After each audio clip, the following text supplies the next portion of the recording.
I'll just do it the old way. Just do it the Yeah, old way. We've got the yips out. I don't want to talk to him anymore. Let's just start the show. You ready? Let's go.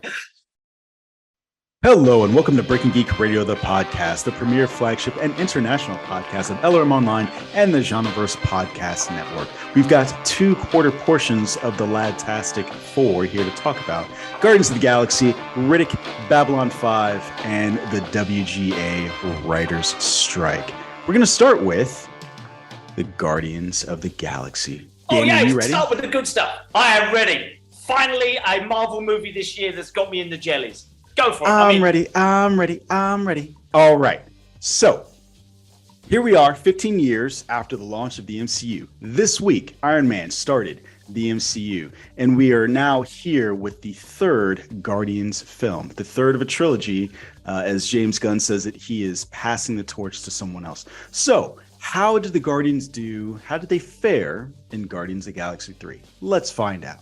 So our beloved band of misfits are setting into life on nowhere, but it isn't long before their lives are upended in the echoes of Rocket's turbulent past. Peter Quill, still reeling from the loss of Gamora, must rally his team around him on a dangerous mission to save Rocket's life. A mission that, if not completed successfully, could quite possibly lead to the end of the Guardians as we know them. Danny K. Bartlett. Yes, sir. Give me your Twitter review of this film. Oh, it's so tough. I gave a Twitter review, and if you didn't see it on Twitter, I gave a Twitter review on Discord channel. If you didn't see it, it's this. Finally, the Guardians of the Galaxy get their end game. I loved this movie. Loved it. We're going to talk about it, but Twitter review, that will be it. Guardians get their end game. This is fantastic.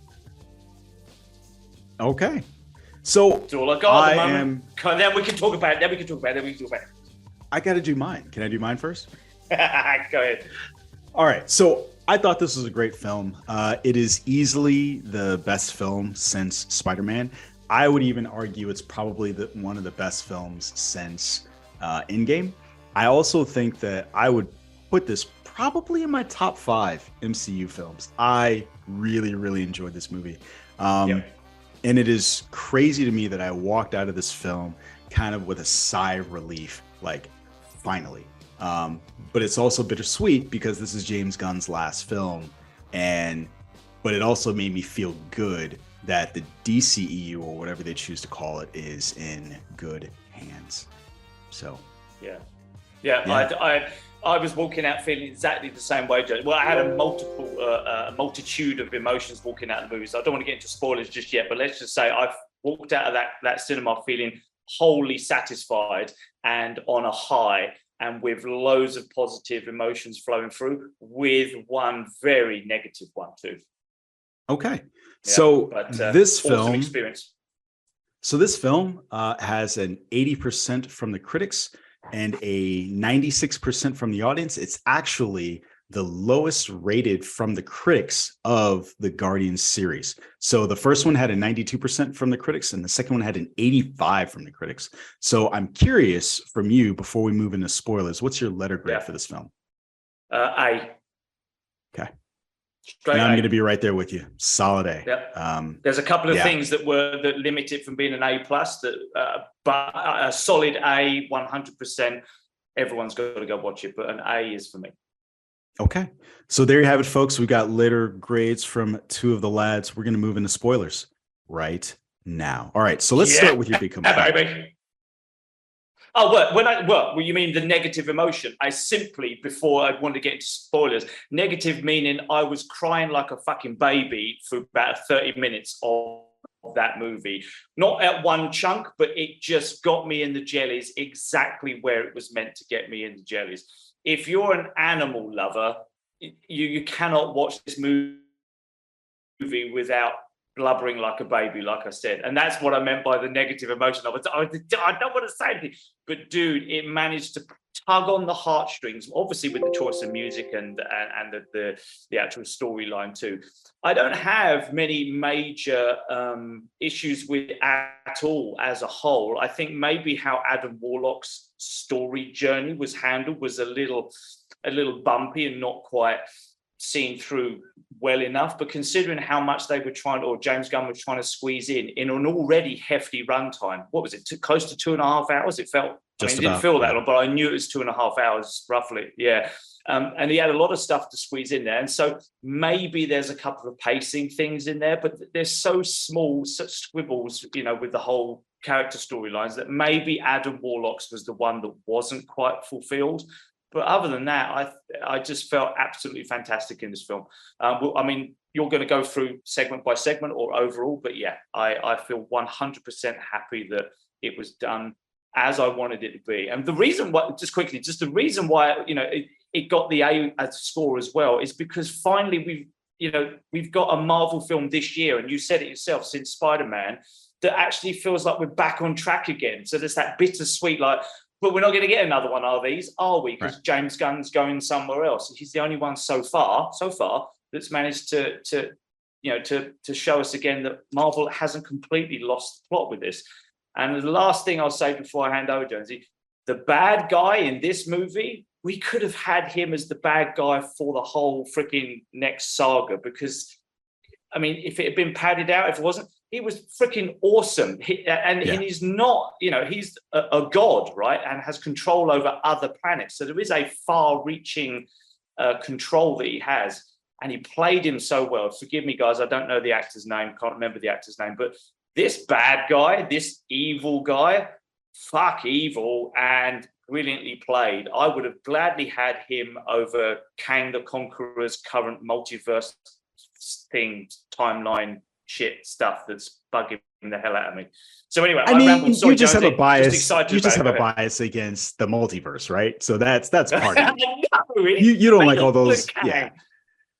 So I'm going to mess up his name. Ant-Man, was Kang really that imposing in Ant-Man and stuff? It compared to this one, it wasn't. But so the thing is, he started out that way, and it was the script, I think, that let him down rather than the characterization himself. In Quantumania, I agree with you. So the actor's name is Chukwudi Iwuji, and you'll know him from the Peacemaker series. And what I read leading up to this was it was actually his role from Peacemaker that had James Gunn cast him in this. So that is, that's the connective tissue there. Brilliant. Yeah. And, I'll say this, I'll echo a lot of the same stuff, and you hit on a lot of the same things I was going to ask you about. Marvel movies typically get a lot of flack for their villains, and that was an earlier problem, again talking about the 15th anniversary of the MCU. But I thought that he was really good, and what I liked about him was I liked that his motivation was very obvious. He wasn't somebody that wanted to take over the world. It wasn't this, it wasn't that. It was just a very good picture of a person who had a god complex, was very jealous of his creation. Like, at every turn, I felt like I could understand his motivations, even if I didn't necessarily agree with him. And I thought that he was played very well. Yeah. 100%. His motivations were something I could get my teeth into, even like you said, even if I couldn't agree with it, I could see where they were coming from. They weren't just wants to conquer the universe or crush anything. Sorry, Jonesy, go ahead. Yeah. No, and so the other thing I'll say is I really, really liked. So I was surprised when I read. So Cam wrote an article for LRM where he talked about the fact that James Gunn had initially thought about this as being a Rocket and Groot spinoff. I am so glad that we got this Rocket story within the Guardians mold. And I think that really enhanced this, getting to see Peter's reaction to Groot's story, getting to see Gamora's reaction to, Rocket's story, and getting to see all of these characters view this trauma that happened to Rocket and just have a reaction to it. And that allowed the audience to feel that as well. I don't know how he would have done that if it had just been Groot. It probably wouldn't have just been Groot. But I loved what we ended up getting. And so there's a line where they talked about, why wouldn't you have told us this? And it's like, this is absolutely horrific. I just loved getting to see this from that perspective. I thought he played it wonderfully. Yeah, and that what was again one of the many ways that it's such a great emotional journey, even with the action stuff that's going on, was the way that as the movie was unfolding, what was happening to Rocket, or what happened to Rocket, seeing all those reactions, but also then how those reactions then help them to interact together and bond together, or not, as the case may be. I think this is the most. This movie is most about family more than any other, definitely more than the Fast and Furious films. Like, they keep harping on about it being about family. This film is definitely about family. Still a Vin Diesel movie. To the very end, the final scene. Yeah, even the very final end credits scene stuff. It's very well done how that was padded out. And I can only think, Jonesy, that it may have started as a Groot and Rocket side journey, but I think as it developed, when he brought the Guardians in, and it's always been about the little family, I think that idea then got fleshed out. So I don't think it would have been that same, obviously not the same story, but I think the family connections and how they reacted was because he'd brought it into a Guardians film and not a spin-off. I think that led to one or the other. What was so you said you were crying throughout the course of this movie. What was like your number one tearjerker moment? Well, you mean number one or the first one? Pick one. Tell me. You tell me.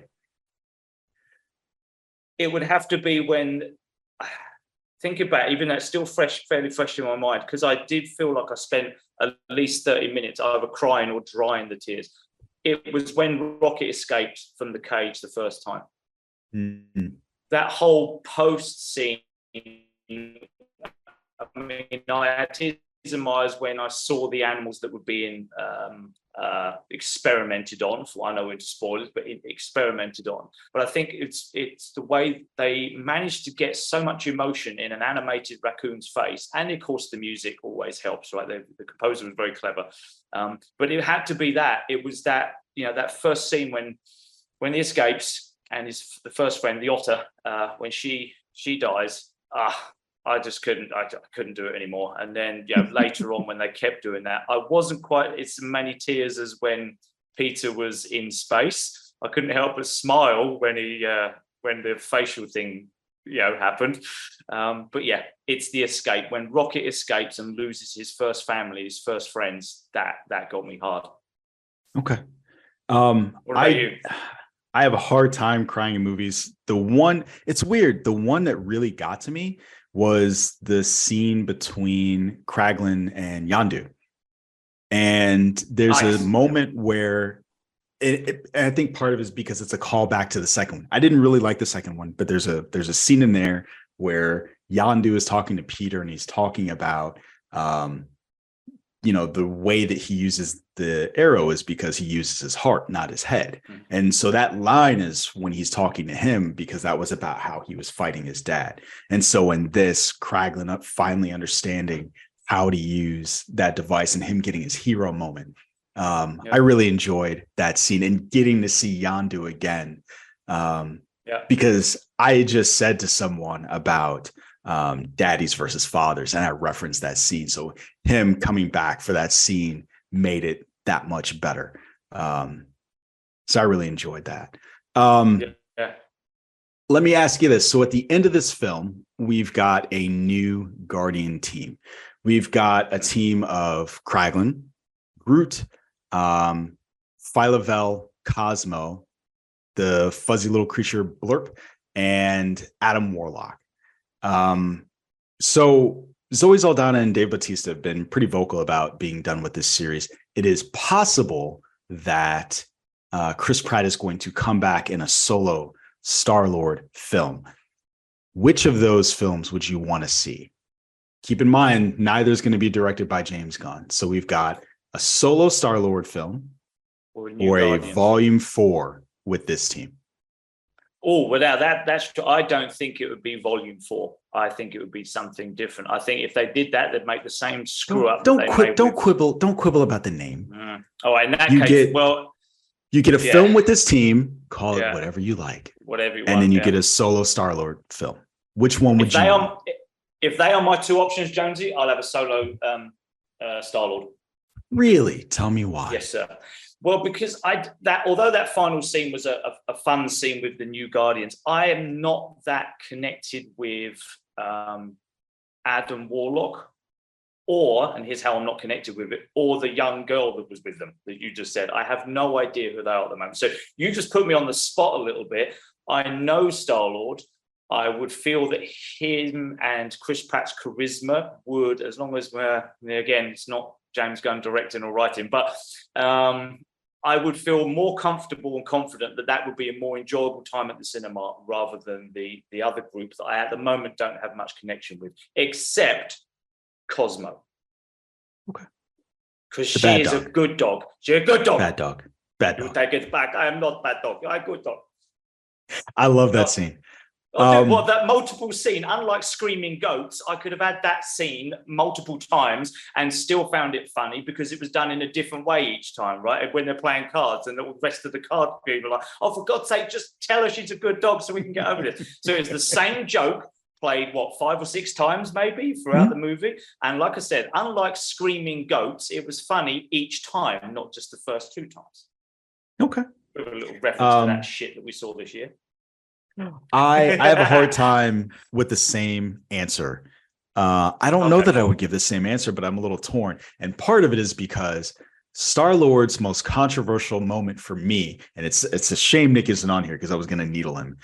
For years, we've been talking about that scene in Infinity War where Star-Lord tries to punch Thanos rather than letting the plan go through. I'm like, that shit doesn't make any sense. And he's like, that makes sense. I'm like, that doesn't make any fucking sense. So James Gunn last week said that's not how I would have written the character. And so now we're having this discussion about what are we going to get if we get a new version of this character written and directed by someone else. And even Chris Pratt said it would be weird, right? But he would do it. So I don't know. But the same thing for the group, right? The same thing for the other That's Guardians. right. It might be a different Rocket, a different Groot. Because it is very obvious that it is the secret sauce for these films is James Gunn. 100%. Yeah. Like he's just so good at writing these characters. Yep. I mean, so when we had the little banner come up at the end of the movie that said Star-Lord, the amazing Star-Lord or whatever it was will return. Legendary. It was something, wasn't it? Like he'd written it himself. Was okay. Well, I'm just going to assume, right or wrongly, that he was going to come back, but as Star-Lord in movies from Marvel. So he's going to be involved in, because he's now on Earth, right? So he's as it stands, he's leaving on Earth. So anything that happens on Earth, Star-Lord is someone that could be called upon or could bring back into action, right? So I just saw that as, okay, we're going to see Star-Lord again. I don't know if the cameo is the right word, but as a character in another movie, another Marvel movie, not his own movie. I wasn't thinking a solo movie. That's why I said out of the 2 options you gave me, that's the one I'd go with. But it's neither of those I think are what are going to happen. But what do I know? Okay. I think for sure we'll probably see him again in like whatever ends up being the next Avengers film and potentially a Secret Wars film. But yeah, other than that, I don't know. I think the last thing, there are 2 last things I would say about this film. One, I'm glad that they brought back Dancing Groot. It was fun to see him as an adult dancing. And then I really just love that this film had a lot to say about loss and trauma and love, and did such a good job with a send-off for these characters with Drax and Mantis and all of them. Like it is apparent that these characters are written with love. Yep, and it shows. And they got. I feel they got they deserved amount of screen time. They deserved amount of development, etc., and have that. And I think all of them deserved it. You know, if the only small criticism that I think of is the Adam Warlock thing, maybe, but also there's maybe just one too many fake outs as far as someone's going to die kind of thing. But you know what? I thoroughly enjoyed the action sequences, I think, because I don't remember thinking any were shit, but I couldn't necessarily describe many of them to you right now other than their location. And I think that's one of the great things about this film. What I was going to say is that what's sitting with me is how I felt emotionally about the whole journey with, like you just said, the love, the loss, the family, the emotional roller coaster. And I think that's a credit to the film, where it's not just, oh, well, it was a good action film. It probably was. I don't remember it as being that. That's all I'm saying, is that I remember it for the emotions it gave me. And so that's a credit to everyone on screen, and obviously a majority of people behind the camera too. It was so a great experience. For me, they stuck out to me because they were so much fun. So when they went into when fought Nathan Fillion and Mantis was going nuts on those guys, like that was a lot of fun. The corridor scene. We had a corridor scene. Corridor scene. Yeah. That was fantastic. Like almost like it wasn't Old Boy, but like every time there's a corridor fight, I'm like Old Boy. That was a fantastic fight scene. And then when they beat the shit out of the High Evolutionary, and then you get to see the mask come off. Yeah. But it also gives it's also one of the very clever, because when Rocket did that is to his face, you're like, well, how much damage did he do? I mean, he's got those sharp little claws as a raccoon. And then I was not expecting to see that, because we didn't see it at the time. And I thought, oh, they just cut that out because they're trying to keep a PG-13, 15 rating or whatever it was. And then when we did it, I thought, oh, Rocket, you had your moment earlier, but well, what I loved about that scene was as they're pulling it off, Rocket was like, it's a mask. Like he knew. Yeah. He's like, no, I fucked this guy up. Like I know this isn't his face. Like that, So I really enjoyed this film. Highly recommend it, and I'll probably watch this multiple times. Me too. I just watched the first one again. Yeah, I watched the first one again. I'm gonna go back and watch. Yeah, this is good. And I know I'm gonna cry again too. It's just awesome. So yeah, I agree, Jonesy. Before we flog it to death, I think we both love this movie for very much the same reasons. And if anyone is on the fence about it, get off that fence. Go and watch this film. Don't be. Go watch this film. I'm a little worried because we've got a writer's strike going on, and my biggest concern is that we won't get as high quality films like this coming out in the near term. We've got the Writers Guild going on strike, so we have 11,000 plus writers. That is between movies and television who are no longer working. The first casualty here is the late night television folks. So they're done. They're off the air right now. Yeah, I saw that. So I don't know. The Jimmy Fallon and all that straight away, right? Yep. And I don't know how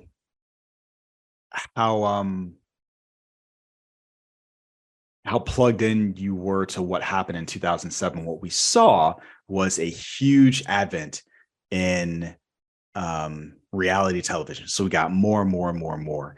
And I'm curious if that's going to happen this time. There's actually already kind of a list building of stuff that's going to be impacted by this. So like one of the things is going to be the Lord of the Rings show. Did you watch that? I did. I actually quite liked it. But as soon as I read the article that I think you're about to reference, where they're going to go ahead regardless, or they're going to go ahead without any people, script writers or anything on set, I can only assume it's because of the amount of money they spent so far, and it would cost too much to delay. But that was I was like, whoa, I'm not sure that's such a good idea. Maybe you should just pause the production. But I mean, yeah, to your point, it costs a lot of money. So I guess the first question I would ask you about this is, well, let me set up one other thing before I ask you about this. So there are a couple of sticking points when it comes to this. One of the sticking points is the fact that they want folks who are doing streaming for broadcast and folks who are doing writing for streaming and doing writing for broadcast to make the same amount of money. And then the other sticking point is they wanted to limit the use of AI in these productions so that AI couldn't get writing credit, so that the studios wouldn't be using AI to basically do spec scripts for it. And this is almost sounds like it's in conjunction with another sticking point, which was the idea of getting rid of a writer's room, which if you've ever watched a television show, these shows have rooms where there are a bunch of writers. This is exactly what it sounds like, that, work on shows as they're in production. And so the question I would have for you is, is there anything in there that sounds unreasonable to you? And what is it that you really think that the studios are afraid of here? Yeah, I don't. It's difficult to say whether it sounds unreasonable. I totally understand about the disparity in pay. Was that the first point, John? I can't remember which order you put them in. Disparity. Yeah. So here's a for instance. Between streaming and broadcast broadcast television, they make more money than they do in streaming. So like an example that I've seen is Netflix pays, depending on who you are, they pay significantly less than what a broadcast production would. Gotcha. So I can understand that, because at the end of the day, they're bound to be putting in the same hours, the same effort, and they come with the same qualifications and certifications and skills, etc. And they should be compensated. But of course, in a free market kind of society, it's like, well, go right for the other company then, kind of thing. But I do understand where that's come from. That has merit. The AI one is a fascinating one, because I'm pretty confident that's already happened already, right? And the idea of getting AI to write a skeleton script or whatever you call it, and then have someone else come in and humanize it a little bit, for want of a better description, maybe that's not such a bad idea. Maybe from a devil's advocate point of view, we get some young up and coming writers that haven't, managed to get their foot in the door fully yet, and they get a stack of these AI scripts, and they get to practice their skills and soften them up and toughen them up and give them some human emotion, etc., whatever it is that they feel that AI can't provide, and then put that on producer guy's desk and see what comes out of it. It's very difficult it's very easy to see both sides. Like, AI can help people in this job, not necessarily be taking the job away. It could give us some more originality, or it could lead us down the path of the same mediocrity, the same shit. I really don't know, but from taking people's jobs away, I don't necessarily feel that's the case. I think it could open up more prospective jobs for people, just not the same ones we're used to seeing. That's all. So I can see it from both sides in a very from a place of limited knowledge, etc., etc. Okay. So that I can play devil's advocate, and I can see it both ways. I guess I do have a concern. I could see where they're coming from with the technology aspect, but I feel like with every advent of technology, we've had this same kind of freak out. Is this one so different than the ones we've had before? I don't know. And if I was able to tell what technology was going to do 10, 15 years from the future, then, I'd be a lot richer than I actually already am. One of the things I find kind of interesting about this whole debate is, so like David Zaslav, who we've had conversations before about, so the Warner Brothers CEO, who's in charge of this HBO Max and Discovery merger that's been going on, who a lot of his big mission right now is about cost cutting, right? We've heard him talk about trying to bring down the cost of these productions. He made $250 million. Oh. And so it's very interesting to me that he talks about bringing down the cost of production while he's making $250 million. How many writers could this feed? How many writers could this pay for? How many writers' rooms could he himself fund?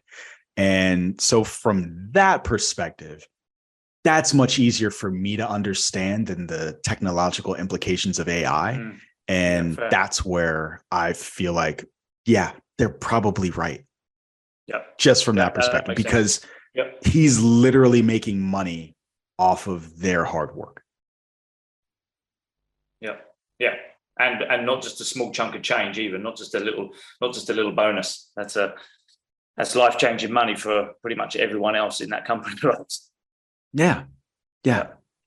So yeah, that's where it is. That's the easy place for it is for me to understand this story. So one of the other thing that makes it kind of interesting is, at least on the AI front, you have folks like Joe Russo who have embraced this.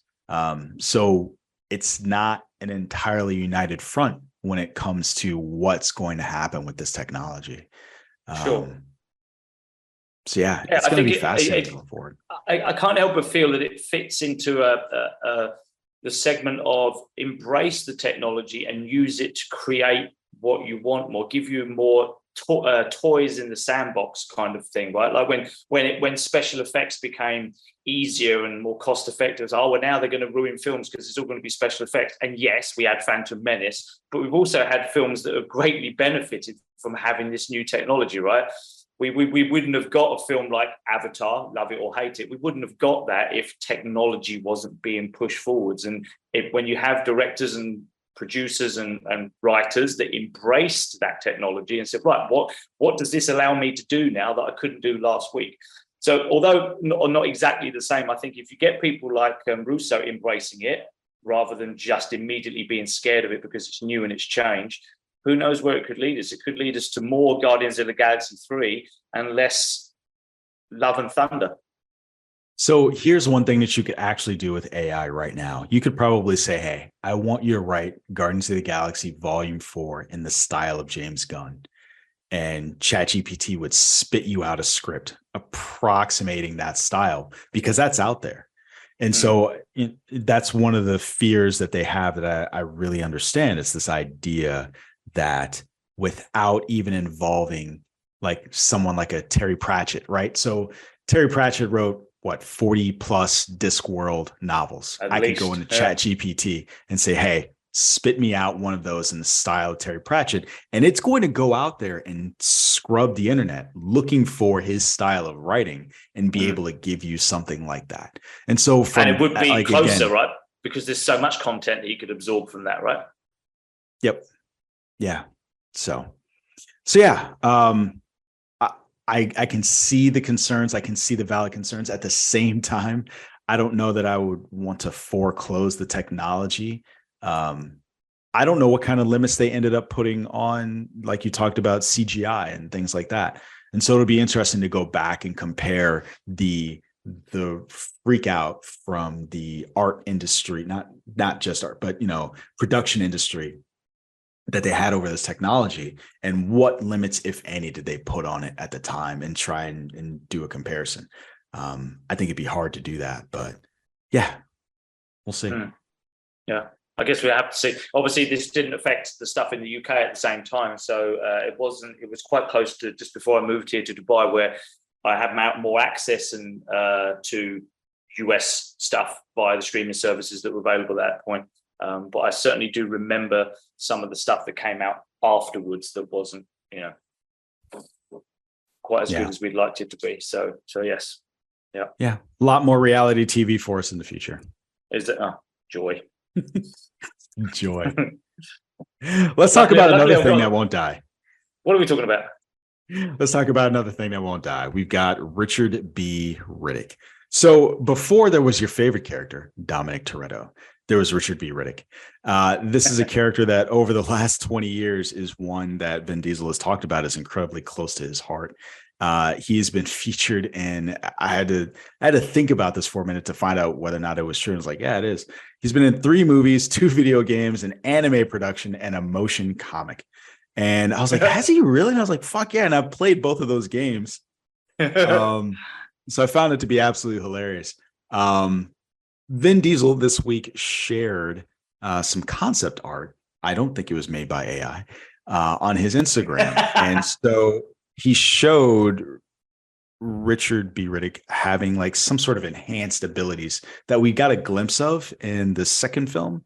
But I don't recall seeing much of it in the third film. And so this film doesn't have a release date, but we do know that as of right now, it's called Riddick Furyan, which is the name of the planet and race that he is from. So it's Furya is the name of the planet. Furyan are the people. And so this film is supposed to feature him going back to that planet. Wasn't he the last one, though? Wasn't they wiped out? Wasn't that part of this? Yeah. Listen, let me tell you, there was once upon a time, Obi-Wan was the last one too. And now we're finding out that Order 66 has lots of motherfucking holes in it. Just like Jedi squirting out here. Them clone troopers couldn't freaking hit the broadside of a barn any better than the stormtroopers that came after. So many freaking Jedi survived. So many freaking Jedi that they shouldn't have. Order 66, my ass. Maybe 66 because they're elite.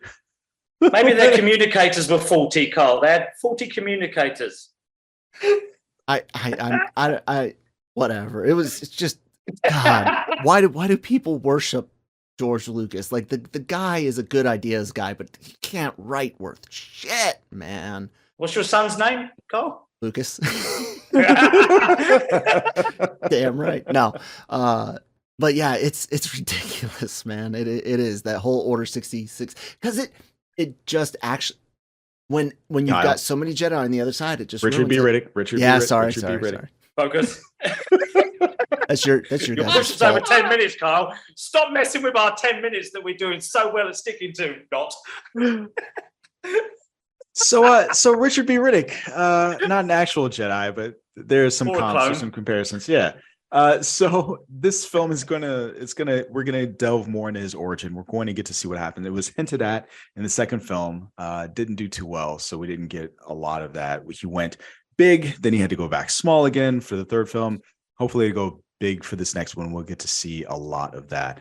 I'm curious, you've seen a couple of these, right? Did you ever play any of the games? I didn't play the games. I've seen all the movies, and I in order, I would say it's definitely 1, 3, and 2 for the order that I would give them merit. But I'd never played any of the games or read any of the other material that came through it. I wasn't that much of a huge fan of them. I just think that number 1 was great because of its originality as a sci-fi movie. It was great. Number 2 had some fantastic set pieces and stuff, but it definitely got too big for its boots. Number 3 I enjoyed because it kind of went back to its basic roots of number 1. I'm not saying they're outstanding films, all of them, but definitely I enjoyed them for what they were and what they tried to do. I'd be up for this 4th one, but I've no idea about the other lore, what was written in the movies, the games or the comics. Did you say there was an anime as well, or was it a manga? There is an anime. So the games are a prequel to the first movie. He talked about being in Butcher Bay and what happened to his eyes. So you live through that playing the game.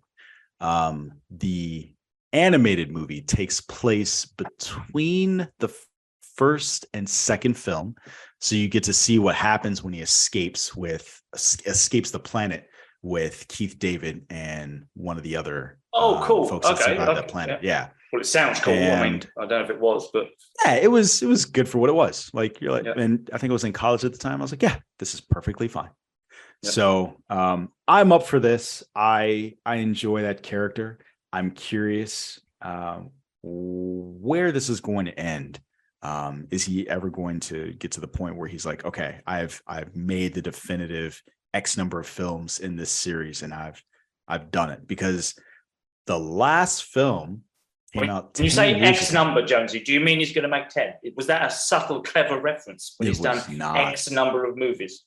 No. Oh, okay. So that could have gone two ways, right? That could have been his franchise XXX, and it also could have been Fast and Furious. Like he's just all over it. No, I guess I'm just really curious where this series ends, because the last time we saw it was 10 years ago.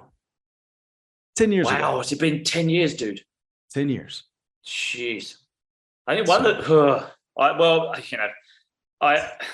the last one was a good place to leave it. I was happy to be done with that. So who knows what will come with this fourth entry. One of the reasons I think I enjoyed them as much as I did, for a multitude of smaller reasons, but the main reason is because he doesn't talk much, and I think I prefer my Vin Diesel not to talk very much. I really do. Stick to saying I am Groot over and over again, and that's about as far as I can go. So if he just says I am Riddick lots of times, then I'm okay with that. We didn't even talk about that. You just reminded me. We didn't even talk about that. The very end of Guardians. You got a speaking line. That wasn't correct words, but yeah. Yeah. I don't want to, we're out of spoilers for the other thing, so I don't want to say it now, but I can't believe we totally forgot to talk about that. Yeah. We'll see what happens. I'm really curious. I really enjoy that. I enjoy the franchise and enjoy the series. I'm just curious where it will end and whether or not we'll have to wait another 10 years after this one comes out. I'll be dead by then. I'll be gone. Hopefully. Oh, fuck you. Speaking of animated features, so J. Michael Straczynski, who has worked on comics like Rising Stars, he has worked on the real Ghostbusters, he has worked on Babylon 5. He has Murder, She Wrote. Working. I tried to jump in before you said Babylon 5, but you got to it before the button could press, because that is such an odd one that JMS was involved on Murder She Wrote. Sorry. And also Murder She Wrote. He's been talking about a reboot of this series for quite some time. It is in development hell right now, because of between the sale of WB and a couple of other things that never, the CW, it just got stuck for a while, and they're trying to figure out what's going to happen with it. He started teasing another project in the last couple of weeks, and there was speculation as to what this was going to be. And I have to give flowers are due. So there's a discussion in Discord. Jump on the Discord if you'd like to have fun in these debates. Kyle and I were talking about what this project could be. And I was like, well, he did Rising Stars, so maybe it's a comic book. And he was like, well, he also worked on Real Ghostbusters, so maybe it's a cartoon. Kyle turned out to be right. So it turns out that Warner Brothers Home Entertainment and Warner Brothers Animation, they are dropping a Babylon 5 animated movie. No release date or actual movie title or other details are released yet, but he did say that they're going to come out a week from today, which I think is either yesterday or the day before when he made that tweet. When you're listening to this, next week is when he's going to drop more details on this. He described it as classic B5, raucous, heartfelt, nonstop, a ton of fun through time and space, and a love letter to the fans. I'm incredibly excited for this project as someone who loved Babylon 5 growing up. I watched it in conjunction with Deep Space Nine, and I really loved this show. It was a lot of fun. It had a lot of heart. The characters were fantastic. And so as someone who is interested in seeing that story continue and seeing things like Crusade or seeing the Legend of the Rangers not catch fire, and a lot of that had to do with once it left network television and went to TNT, and TNT just didn't really know what to do with this thing. It kind of failed after that. Now getting to see this story continue on in animated form gets me excited again. And I can't wait to see what it actually looks like. So Danny, what do you think? I got nothing. This was the show that I didn't watch because I was watching Deep Space Nine. We were talking about this just before we started recording, and the only thing I remember about this show is that there's a character that's named after a biscuit in the UK, which is Garibaldi. That's all I remember about it. Is that why you remember? Yeah, because it's a biscuit. It's food. I like food. I genuinely think it was a question of, at the time I chose Deep Space Nine, and you gave me a great piece of trivia, I suppose you could call it, about what was happening at that time with those shows. But I was definitely watching Deep Space Nine and not watching Babylon 5. Yeah. Sorry, dude. Okay. Yeah, I got nothing. I'm glad you're happy. You're happy, and I hope you live for 10 more years so you can enjoy it. I got a question for you, Jonesy. What type of animation style are you hoping for? Are you looking for something like Powerhouse? Are you looking for straight Western? Do you want to see something stylistic? Like what are you hoping to see out of this? All right, so now I got to figure out. Now you're making me want to go look up. I have no idea what Powerhouse is as a reference. Powerhouse did Castlevania and He-Man from Kevin Smith. Oh, that would be a fantastic one. So Castlevania would be a good one. I can tell you what I don't want. I don't want something in the style of Clone Wars or Rebels or anything like that. You know what else would be a good one? What's that? I'm trying to decide, do I think that would fit the world? Was Arcane. And I'm 50-50 because I don't know how that would look in space, but it's highly stylized. And I just think that it would make it pop a little bit more. So cool. Yeah. I think the other thing that gets me excited for this project is the possibility of getting to see how something like Crusade would end. And it made me wish that creators, when projects didn't take off, or for lack of a better word, fail, that they would look to other medium to try to get that story out to fans who supported it. So like, be it turn to a novel, turn to a comic book, turn to animation, give me something that at least allows me to finish this story. That's always been one of my biggest complaints about the industry. But I'm glad he's getting a second bite at the apple. Maybe, but at least with this animated feature, we'll get something. It's the best I got. Do you think it's going to be, do you think, would you like it to be something that is purely a continuation of what you remember, or something that is accessible for someone like me or completely new to the show? Because you mentioned a couple of things there that obviously I have no idea about, these storylines or these characters or whatever they were. Would you like to see that as the whole of what he's releasing, or would you be happy if they covered some old ground just to bring people like me back into the fold? I mean, as an animated feature, I think it is. You know what? I can't imagine that Warner Brothers would let him make this unless there was something that would at least attract other folks. Sure. My preference would be like, just make it a love letter to the fans. And I don't necessarily need it to be accessible to folks who don't remember a lot of stuff. But the biggest problem with that, though, is unless you're continuously watching these things or remember, a show that's at this point 25, 30 years old, even someone like me might go, wait, what was that?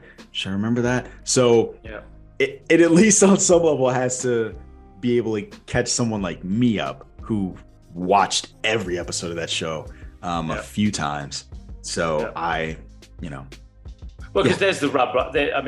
I won't watch it when it comes out. You will, but based on what you tell me about it, I might well catch up with it afterwards. And I think that could be the key to driving the numbers, right? Is to get the hardcore fans like you that are definitely going to jump in on opening day, so to speak. But it's going to have enough good word of mouth and stuff to be able to get other people involved, right?